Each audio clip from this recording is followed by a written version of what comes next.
할렐루야, 반갑습니다. 자, 승리와 성공을 선포하십시오라는 그런 제목으로 우리가 나눌까 합니다. 우리가 보통 살아가면서 승리라는 그런 단어는 잘 사용하지 않는 것 같아요. 나는 오늘 승리했어. 나는 이번 프로젝트에 승리했어. 혹은 나는 이번 문제에 대해서 승리했어. 라고 이렇게 말하지는 않죠. 예. 반면에 성공했어 라는 그런 단어는 의외로 참 많이 사용하는 것 같습니다. 혹은 일을 하는데도 이 문제를 푸는데 성공했어요 라고 이렇게 보고하기도 합니다. 네, 승리와 성공 비슷하지만 좀 다른 의미이기도 합니다.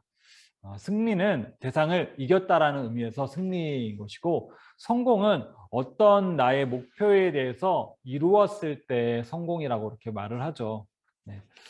오늘 그리스도인에게 있어서 이 승리와 성공은 무엇인지 좀 알아봤으면 좋겠습니다.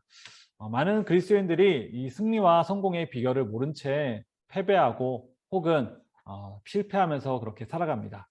그 이유는 무엇일까요? 그것은 정확히 많은 이유가 있지만 가장 큰 이유는 본인이 어떤 능력을 가지고 있는지 몰라서일 것이요. 본인이 어떤 자질과 어떤 것을 가지고 있는지 모르기 때문에 실패하고 그리고 패배할 수밖에 없는 것입니다. 그렇기 때문에 신중한 어떤 사람들은 아무것도 도전하는데 굉장히 느리고 어려워합니다. 반면에 정말로 그 자신의 능력을 아는 사람은 그것에 대해서 도전하고 그리고 성공하는 것을 많이 맛보는 것이죠. 요한일서 4장 4절에서는 하나님의 자녀들이 어떤 존재인지에 대해서 이렇게 말하고 있습니다. 여러분 기억하십시오. 시작. 자녀들아, 너희는 하나님께 속하였고 또 그들을 이겼나니 이는 너희 안에 계신 이가 세상에 있는 자보다 크심이라. 네. 자녀들아, 너희는 하나님께 소속돼 있다. 하나님께 속한 존재다 라고 이렇게 말하고 있고, 또 그들을 이겼다라고 말하고 있습니다. 그들은 누구입니까? 네, 사탄과 악한 세력, 어둠의 세력을 말합니다. 그들은 우리에게 이미 패배되었다라고 이렇게 말하고 있습니다. 왜 그렇습니까? 어둠의 권세에서 건져내어 그의 사랑의 아들의 나라로 옮겨졌다고 이미 예수님을 믿는 그 순간 이미 선포되었고 증명되었기 때문에 그렇습니다. 그렇기 때문에 사단이나 어둠의 세력들이 여러분에게 속이려고 달려들 때 여러분은 그들을 이겼다는 사실을 알고 있어야 됩니다. 그러나 사단이나 어둠의 세력들은 그것을 여러분에게 이기지 못했다. 아직은 이 부분에 대해서는 이길 수 없었다. 라고 이렇게 여러분에게 속이는 경우가 굉장히 많습니다.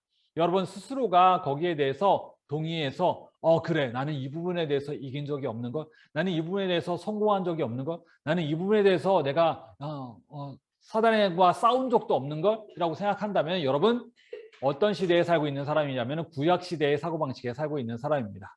신약 시대에서는 여러분은 이미 이긴 존재로 예수 그리스도의 은혜 아래에 살고 있기 때문에 그렇습니다. 여러분 이 사고방식을 여러분 빨리 전환하면 전환할수록 여러분이 더 빨리빨리 하나님의 능력을 가져올 수 있는 것입니다. 하나님의 지혜가 여러분에게 있는 것입니다. 성령님께서 여러분에게 그 계시와 능력을 더욱더욱 알게 해주시기를 간절히 원합니다. 네, 그리고 또 볼게요. 너희 안에 계신 이가 세상에 있는 자보다 크심이라. 여러분 안에 있는 이가 세상에 있는 자보다 크다라고 말하고 있습니다. 이 구절만 보면은 여러분 다 동의하시나요? 우리가 예수님을 영접하는 순간 예수님이 우리 안에 계시고 그리고 우리가 성령님이 우리 안에 거하십니다. 우리 안에 계신 이는 바로 하나님의 영이신 성령님이 여러분 안에 거하시는 것이에요. 그래서 우리가 매일 고백하잖아요. 나는 영입니다 라고 고백하는 게 여러분의 영이 살렸고 성령님이 여러분의 영과 교통할 수 있는 것이에요. 여러분이 영이 있다라면은 그 영을 통해서 성령님이 거하시는 것이에요. 성령님이 계시는 것이에요. 그리고 여러분의 영과 성령님이 하나가 되었어요. 이해가 되시나요? 네. 그렇기 때문에 여러분이 영적 사고방식을 통하지 않으면은 성령님의 생각이나 성령님의 뜻을 알 수가 없게 되는 것이에요. 그런데 대부분의 사람들은 내 머리로만 생각해요. 내 머리로만 생각해서 내가 경험하지 않고 내가 느끼지 않은 거면은 그거는 믿지 않는 것이에요. 그거는 믿음이 아닌 것이에요. 믿음은 바라는 것들의 실상이요 보이지 않는 것들의 증거라고 말씀하신 것처럼 보는 것으로 믿는 것이 아니라 우리는 믿음으로 사는 사람들이 된 것이에요. 할렐루야. 세상에 있는 자보다 크신 이는 바로 누구실까요? 바로 하나님이시죠. 그 하나님이 우리 안에 거하시기 때문에 세상에 있는 자보다 우리 안에 계신 성령님이 크시다라고 말하는 것입니다. 여러분 안에 있는 하나님이 세상에 있는 자보다 크다라고 말해요. 여러분 이것에 대해서 동의하신다면은, 이해하신다면은 믿음으로까지 가야 되는 것입니다. 이거에 대해서 내 생각이 항상 인지하고 있어야 되는 것이에요. 내 안에 세상의 그 어떤 어둠보다도, 세상의 그 두려운 어떤 존재보다도, 세상의 그 어떤 큰 존재보다도 내 안에 계신 분이 더 커. 나를 두렵게 만드는 어떤 그런 정보보다도 하나님은 더 크신 분이 내 안에 계셔. 라고 그렇게 인식하는 것이 굉장히 중요하다는 것이라고 한 거예요. 내가 실패감에 젖어들 때 하나님은 크다. 저도 좌절하는 부분이 없지 않아 많아요. 네. 어떤 일에 대해서 도전을 해봤는데 너무 힘들고 어렵고 실패할 것 같은 생각이 드는 것이에요. 그래서 더 놀라운 거는 실패감이 들면은 다른 것까지 영향을 주는 거예요. 내가 어떤 한 부분에 대해서 실패를 했어요. 뭐 재정적인 부분에 대해서 실패를 했어요. 그러면은 그 옆에 있는 부분, 건강도 혹은 관계도 안 좋아질 것 같은 두려움이 들게 만드는 것이에요. 어둠의 영향은 그렇습니다. 근데 그럴 때 내 안에 계신 분이 세상에 있는 자보다 크다라고 선포하는 것이에요. 알고만 있으면 뭐합니까? 네. 내가 말할 수 없는데, 내가 선포할 수 없으면 그것은 아는 것이 아니에요. 네. 전에 얘기했잖아요. 얘기할 수 없으면 아는 게 아니라고. 내가 말할 수 있어야지 진짜 내가 알고 있는 거라고. 여러분은 하나님의 자녀로서 모든 상황에서 승리하며 날마다 영광스러운 삶을 살도록 부름받았습니다. 여러분은 성공하도록 예정되었어요. 하나님은 생명을 받은 여러분에게 패배와 실패의 삶을 살도록 그렇게 창조하지 않으셨습니다. 그 증거로 하나님께서 여러분을 일으키셔서 그리스도와 함께 하늘에 앉힌 존재로 되었다고 그렇게 말하기 때문에 그렇습니다. 여러분 사고방식을 바꾸십시오. 죄악과 어둠과 실패의 생각들이 먼저 앞에 있어서는 안 됩니다. 그거는 구약의 사고방식이에요. 여러분은 예수 그리스도를 가장 먼저 생각에 두어야 되는 것입니다. 예수님을 통해서 난 하나님의 자녀가 되었어. 하나님의 자녀로서 나는 하나님의 권세를 받았고 하나님의 영광과 은혜 가운데 살고 있구나. 근데 내가 왜 이런 생각을 하고 있지? 왜 내가 실패했다고 생각하는 것이지? 아니야, 난 실패하지 않았어. 아니야, 나는 좌절하지 않아.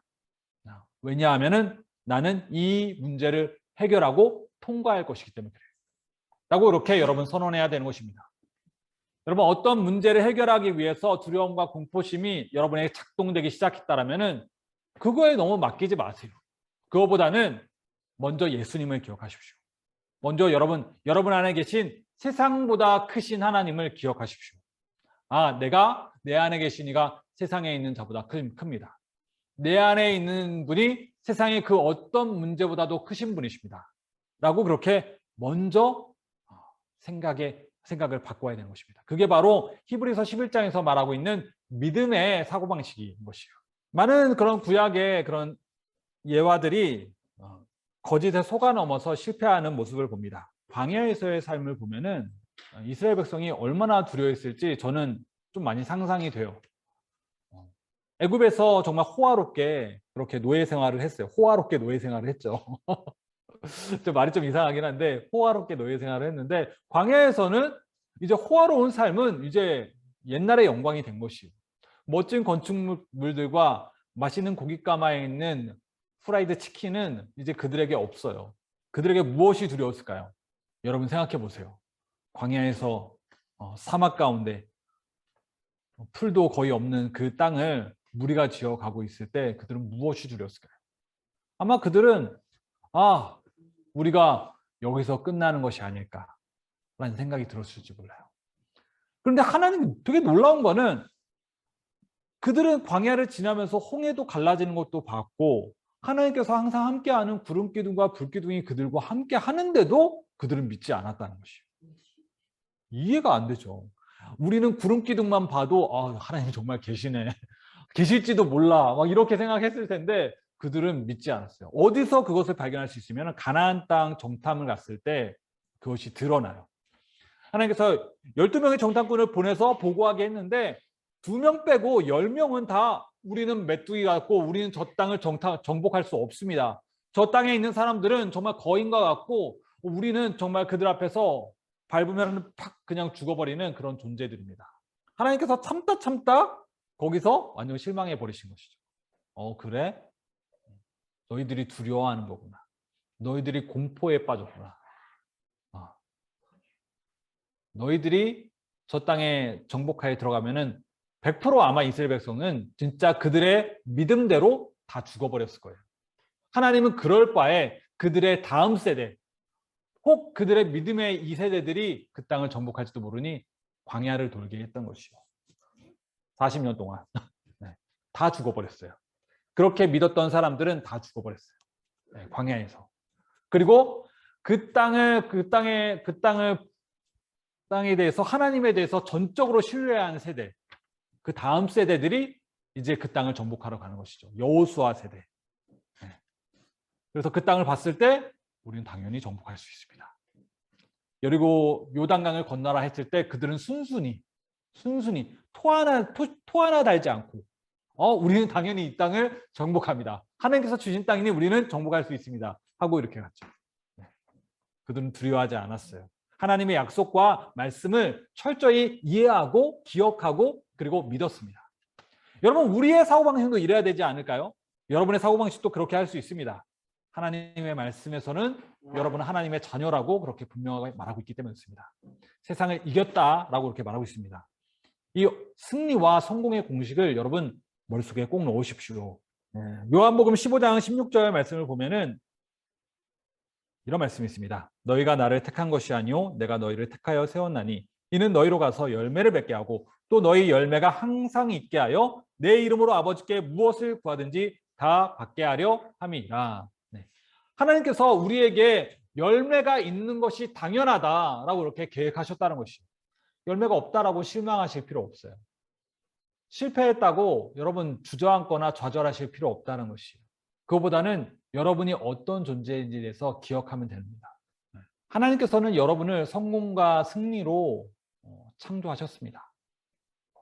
부모가 아이가 나중에 뛰고 달리는데 문제가 없을 거라는 사실을 아는 것처럼 하나님도 여러분을 그렇게 창조했다는 것이죠. 이 물건을 잡더라도 수고로움이 필요하죠. 성공과 실패도 수고로움이 필요합니다. 다윗이 골리앗을 때려 눕힐 때에도 수고로움이 필요했습니다. 하지만 믿음이 있었죠. 어떤 믿음입니까? 골리앗은 무릎 꿇릴 수 있는, 하나님 앞에 패배시킬 수 있는 그런 믿음이 있었습니다. 바로 성공과 승리의 공식으로 살아갔던 사람들이 성경에는 빽빽하게 그렇게 나오고 있습니다. 그분은 우리를 능력과 풍성함과 결실의 삶으로 인도하셨습니다. 여러분은 지속적으로 열매를 맺기로 선택되어지기만 하면 되는 것입니다. 시편 1편 3편에 보면 우리가 잘 아는 말씀이죠. 우리 함께 읽어볼게요. 시작. 그는 시냇가에 심은 나무가 철을 따라 열매를 맺으며 그 잎사귀가 마르지 아니한 같으니 그가 하는 모든 일이 다 형통하리로다. 네. 시냇가에 심겨진 나무는 어떤 나무일 것 같아요? 여러분이 상상력을 발휘해야 돼요. 시냇가에 심겨진 나무는 어떤 모습의 나무일 것 같아요? 나무에게 물이라는 것은 굉장히 중요한 거잖아요. 식물에게 물이라는 것은 굉장히 중요합니다. 근데 시냇가에 심겨진 나무는 내가 물이 마를까 봐 걱정이 없는 그런 나무인 것이에요. 그래서 때가 되면은 열매를 맺고 그리고 항상 잎이 무성해서 언제든지 열매를 맺을 수 있는 그런 자질을 가지고 있는 나무인 것이에요. 바로 여러분이 그런 존재라는 것이에요. 바로 복 있는 사람은 바로 그런 사람입니다. 바로 그런 사람이 자신이라고 다윗은 고백하고 있는 것이에요. 여러분 어떤 생각의 선택을 할지 여러분이 결정하십시오. 나는 성공의 그런 사고방식을 할 것인지 아니면 나는 여전히 나의 과거나 나의 경험이나 나의 지금 상황에 맞춰서 여러분을 보고 있을지 결정하실 필요가 있는 것입니다. 대부분의 사람들은 지금 자기의 상황을 보고 그렇게 좌절하는 경우가 많은 것 같아요. 그리고 두려움을 느끼면서 살아갑니다. 특별히 여러분 사람이 가장 불행한 방법 중에 하나는 비교인 것 같아요. 물론 다른 사람하고도 비교하는 것일 수 있지만 세상과 자신을 비교해 봤을 때 자신이 부족하고 연약하고 작은 존재다라는 사실에 대해서 절망감을 느끼는 사람들이 의외로 많습니다. 그래서 대한민국에 소속되었어. 너무 나는 불행해라고 그렇게 생각하는 사람도 있고 나는 이 시골에 살고 있으니까는 나는 불행해라고 그렇게 살고 있는 사람도 있고 나는 정말 변변치 않은 학교 다니니까는 나는 불행해 라고 그렇게 생각하는 사람도 있습니다. 세상과 여러분을 비교하지 마십시오. 왜냐하면은 오늘 본문 말씀 자녀들아 너는 하나님께 속하였다라고 이렇게 말하기 때문에 그렇습니다. 여러분은 하나님께 속한 존재이기 때문에 여러분 세상과 비교할 바가 되지 않습니다. 여러분은 하나님에게 소속되어 있습니다. 반드시 기억하십시오. 그렇기 때문에 하나님께 소속된 자로서 정확한 결정을 하기만 하면 되는 것입니다. 성공과 승리의 근거 무엇이 있을까요? 사도행전 1장 8절에 보면은 그러나 성령님이 너희에게 임하시면 너희가 권능을 받으리니 이 권능이라는 단어는 두나미스라는 단어를 사용했는데 권능, 능력, 강력함, 유능함, 기적, 재능 모두가 다 두나미스라는 단어에 포함이 되어 있어요. 우리가 보통 얘기하는 두나미스라고 하면은 강력한 능력이라고 생각해서 뭔가 병든 사람을 고치고 혹은 귀신을 쫓아내고 이런 권능만을 생각하지만 성령님이 우리에게 왔을 때 그분 안에 있는 모든 잠재력이 우리에게 소속이 된 것이에요. 그분의 지혜일 수도 있습니다. 그분의 분별력일 수도 있습니다. 그분의 뜻을 아는 그런 영감일 수도 있습니다. 그것이 여러분 안에 있다는 것이요. 여러분 권능이 어디에 있습니까? 성령님이 여러분 안에 있습니까? 네, 그렇다면 여러분 권능, 바로 성령님이 가지고 있는 능력 또한 여러분 안에 있다는 사실을 여러분 믿으십시오. 여러분에게 성령님이 계시고 그분의 역사함으로 여러분이 성공에 대한 아이디어나 탁월한 선택할 수 있는 분별력이나 혹은 능력이 여러분에게 나타나는 것입니다. 성령님이 여러분의 능력입니다. 그분 안에서 여러분이 성공하고 승리하도록 예정되었다는 사실을 자주 선포하십시오. 여러분은 탁월한 결과를 나타낼 수 있는 존재입니다. 여러분의 삶의 영광스러운 승리는 당연한 열매이고 결과입니다.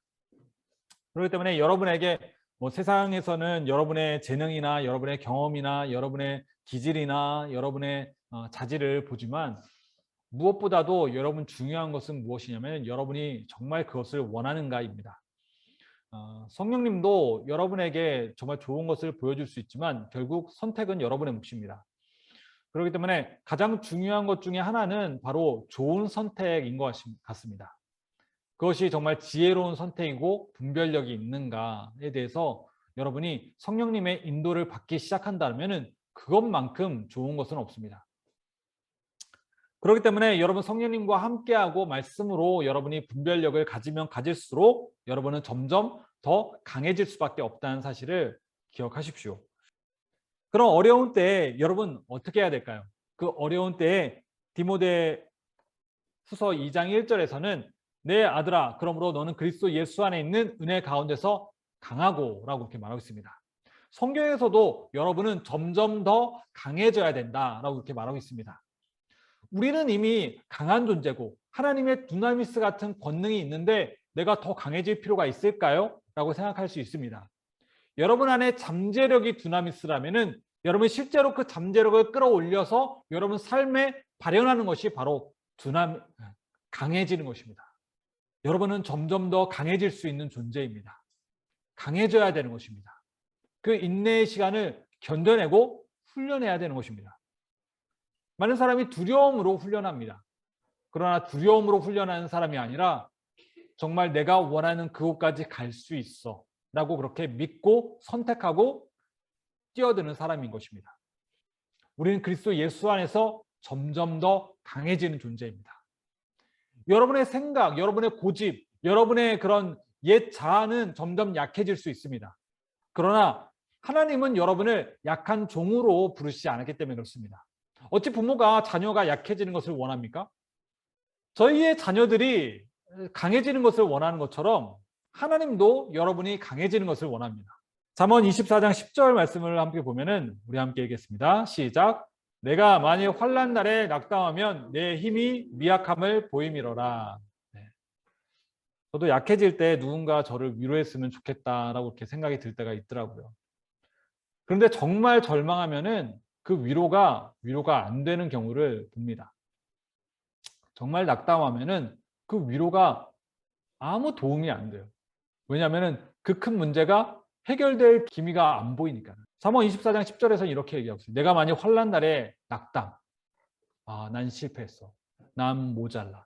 라고 이렇게 말해버리면, 낙담은 말해버리는 것이 너의 힘이 미약함이 보여지는 것이다. 라고 말하고 있습니다. 누구에게 보여질까요? 하나님에게 보여질까요? 하나님은 안 봅니다. 하나님은 우리를 약한 존재로 보지 않으세요. 하나님은 우리 안에 강한 존재로 하나님은 우리를 보십니다. 우리가 약한 말을 하면은, 실패한 말을 하면은, 실망한 말을 하면은 왜 저런 말을 하지? 하나님은 이렇게 생각하십니다. 이상하네. 이렇게 생각하십니다. 근데 우리가 낙담하면은 누가 좋아합니까? 이 녀석 아주 약하구나 하고 이렇게 사단이 찰떡같이 알아듣습니다. 얘가 이런 부분에 대해서 정말 약하구나. 그렇다면은 내가 이 부분도 약하다고 말하고, 이 부분도 부족하다고 말하고, 이 부분도 실패할 거라고 말하고, 이 부분도 넌 안 될 거라고 내가 정보를 계속 넣어줘야지. 라고 사단은 그렇게 열심히 일합니다. 야고보서 1장 2절에서는 이렇게 얘기하고 있습니다. 함께 읽겠습니다. 시작. 내 형제들아 너희가 여러 가지 시험을 당하거든 온전히 기쁘게 여겨라. 좀 이상한 말이지 않습니까? 시험을 당하는데 왜 기쁘게 여깁니까? 왜 시험을 당하는데 왜 기쁘게 여깁니까? 시험을 즐거워하는 학생이 있습니다. 어떤 학생일까요? 내가 그 수준의 시험을 당연히 내가 통과할 거라는, 좋은 점수가 나올 거라는, 100점 맞을 거라는 확신이 있었으니까. 그렇게 되면 그 시험이 기대돼야 돼요. 그 시험을 보는데 즐거워요. 여러분은 영광의 자녀입니다. 실패와 어둠의 자녀가 아닙니다. 이것을 믿기 어려워하시는 분들이 참 많습니다. 왜냐하면 감각으로 기능하니까, 내 경험으로 기능하니까. 나는 실패가 더 어울리는데, 나는 좌절이 더 어울리는데. 근데 그건 또 싫잖아요. 좌절과 실패를 좋아하는 사람이 누가 있습니까? 네. 그래서 그 좌절과 실패를 마냥 두려워합니다. 아닙니다, 여러분. 여러분, 말씀을 보십시오. 내 형제들아 너희가 여러 가지 시험을 당하거든 온전히 기쁘게 여겨라. 야고보는 초대교인들에게 편지를 쓸 때 이 내용을 쓴 것이, 여러 가지 어려움과 환난과 시험을 당할 때 모든 시험과 문제를 해결해 주신 예수 그리스도의 영광이 여러분 안에 있기 때문에 그렇다라고 말하는 것입니다. 하나님께서 여러분에게 모든 영광의 힘, 바로 성령님의 모든 문제를 해결할 수 있는 영광의 힘을 따라 능력으로 능하게 하실 수 있는 분이 여러분 안에 있기 때문에 그렇습니다. 여러분 구하십시오. 그분과 친밀해지십시오. 그분과 사랑의 관계가 되십시오. 성령님과 여러분 세밀하게 여러분 묻기 시작하십시오. 여러분 안에 지혜와 총명과 계시의 영을 주시는 분이 계시지 않습니까?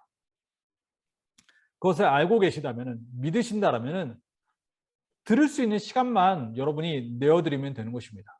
한 번 더 읽겠습니다. 시작. 자녀들아 너희는 하나님께 속하였고 또 그들을 이겼나니 이는 너희 안에 계신 이가 세상에 있는 자보다 크심이라. 우리를 두렵게 만드는 것이 참 많습니다. 우리가 도전하기에 어렵다, 어려울 거다라고 그렇게 생각하는 부분들이 참 많습니다. 그러나 그럴 때마다 여러분 기억하십시오.